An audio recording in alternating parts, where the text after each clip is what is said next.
Do you remember when all of the headlines about the Blue Jays used to include Cavan Biggio's name?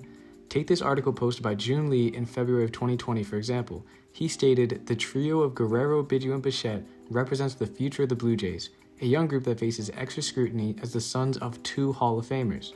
But now, Biggio seems like the oddball out at his former secured position of second base, and with good reason. He has been terrible the past few years. Ever since he broke out in 2019 and 2020, we expected him to be as crucial to the team as anyone else. Just take a look at his stats during that time. In 159 games, which is pretty much one full season, he produced a very respectable slash line and an incredible 5 WAR among other above-average stats. With the most intriguing aspect of his game, his ability to draw walks. That was Cavan Biggio. When you think of him, you think of patience and long at-bats.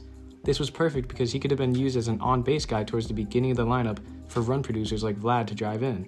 It also would have helped diversify the front of the lineup from being too right-hand dominant.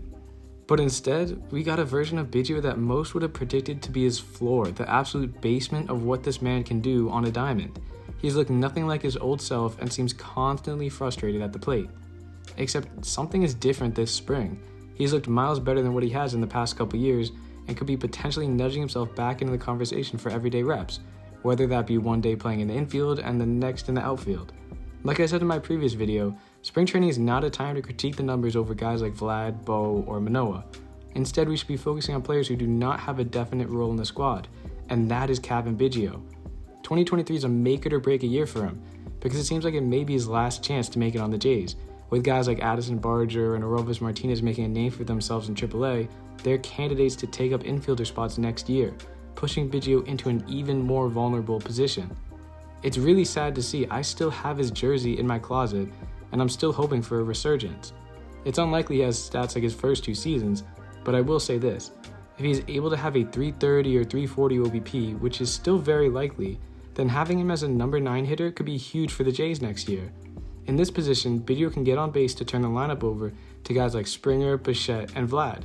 Not to mention his plus speed, which ranks in the 81st percentile on Baseball Savant, makes it likely that he can go first to third on a single or score all the way from first on a double into the gap. Of course, everything is easier in speculation, but so far this spring, Biggio is impressed. It's a short sample size, but he has great batting numbers, and we have been privileged to see the unique nature of his versatility in the field, spending time at second, first, and right field, most notably producing a web gem play to turn 2 all the way from the corner and right. So what do you guys think about Biggio this upcoming year? Do you think he can produce like his old self, or are his past 2 seasons a sign of things to come? Let me know in the comments below. That's all for this video. If you enjoyed, make sure to subscribe. Only a small percentage of people watching are actually subscribed, and it helps me out a lot. Plus, you're definitely going to want to be kept in the loop with baseball season fast approaching. Thank you guys, and I'll see you in the next video.